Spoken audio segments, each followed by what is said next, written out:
सरकार नए नए अध्यादेश जारी कर रही है, इसके बारे में आप क्या कहना चाहते हैं? कुल मिला के तो अगर देखेंगे ना तो देश की सरकार ऐसा लग रहा है जैसे ऐसा मौका ही ढूंढ रही है। तो ऐसी कोई महामारी फैले और उस महामारी को मौका समझते हुए मजदूरों के, किसानों के हक के जितने भी कानून थे उनको ऊपर लाल लिखते हैं।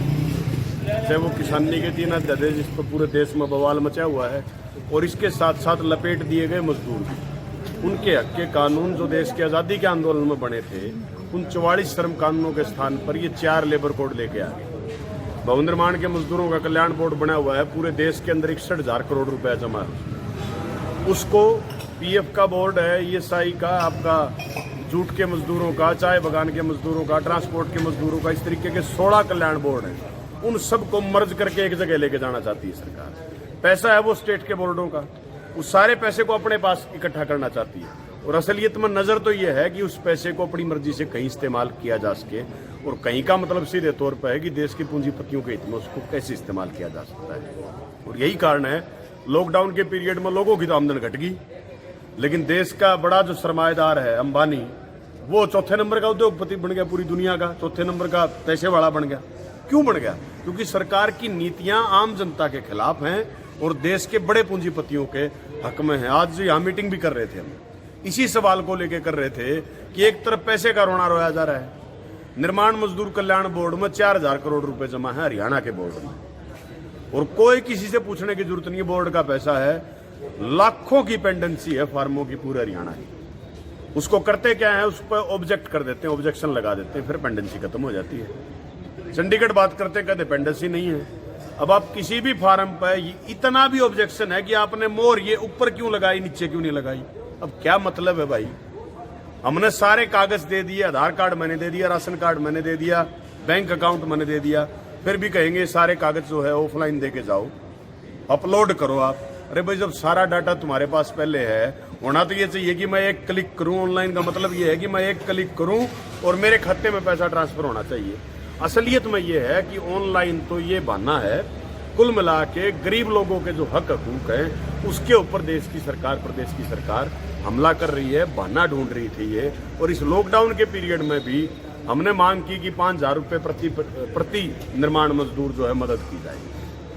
9 लाख वर्कर रजिस्टर्ड है हरियाणा में, 9 लाख, 4.25 लाख लोगों के खातों में पैसा ट्रांसफर किया हमने।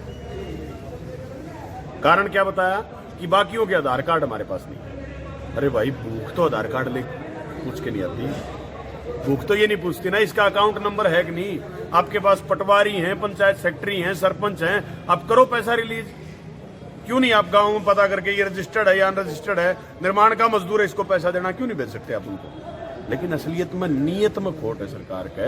वो 68,000 करोड़ रुपये देश के पूंजीपतियों के बट्टे खाते में डाल सकती है, लेकिन गरीब जनता को राहत मिल जाए ऐसा काम देश की, प्रदेश की सरकार जो है वो कर नहीं रही। ढिंडोरा बड़ा है, वादे बड़े बड़े हैं, झूठ बड़े पैमाने पर बोली जा रही है।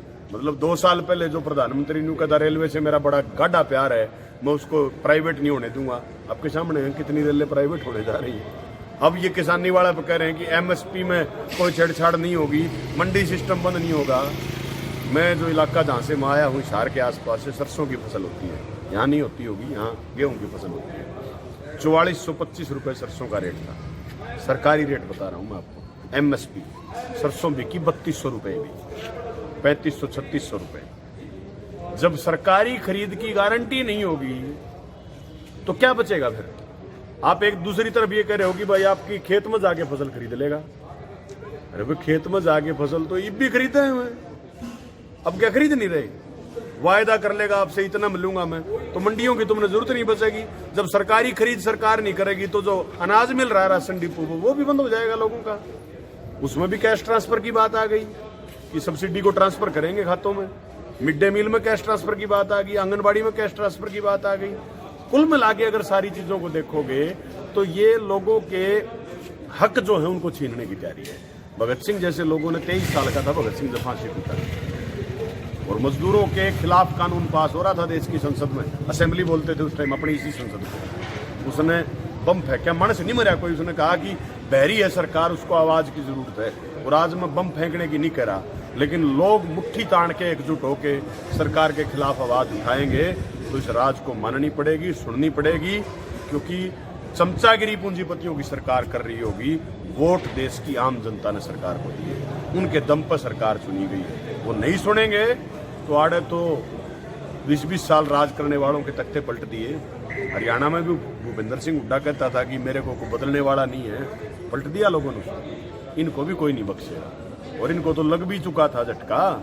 ये 47 से 40 पर चले गए थे, फिर भी नहीं समझ रहे हैं। असलियत में दलाली कर रहे हैं पूंजीपतियों की। उन सारी चीजों के खिलाफ भवन निर्माण कामगार यूनियन हरियाणा ने फैसला किया है, अगली 10 अक्टूबर से 25 अक्टूबर तक प्रदेश के तमाम जिला मुख्यालयों पर, या अम्बाड़ा के अंदर 12 अक्टूबर को अलग अलग जिलों में अलग अलग डेट में बड़े बड़े प्रदर्शन होंगे। अगर प्रशासन हल करता है मसले को तो ठीक, नहीं तो प्रदर्शन नहीं, पड़ाव डाल के भी बैठेंगे, वहीं पकाना पड़ेगा, वहीं खाना पड़ेगा। बेहतर रहे समय रहते प्रशासन इन चीजों को हल करे। हम बीमारी नहीं फैलाना चाहते, हम खुद पीड़ित हैं। भवन निर्माण के जो लोग हैं 50% हो गया उनका काम, पहले के मुकाबले काम नहीं मिल पा रहा उनको। लेकिन अगर सरकार मजबूर कर रही है कि लोग सड़कों के ऊपर उतरे, कोई खुश नहीं है उतर के सड़कों के ऊपर, कोई शौक नहीं है, मजबूरी में उनको अपने हक को लेने के लिए सड़कों के ऊपर उतरना पड़ता है। वो 12 अक्टूबर को अम्बाड़ा जिला के मजदूर जो है सड़कों के ऊपर उतरेंगे।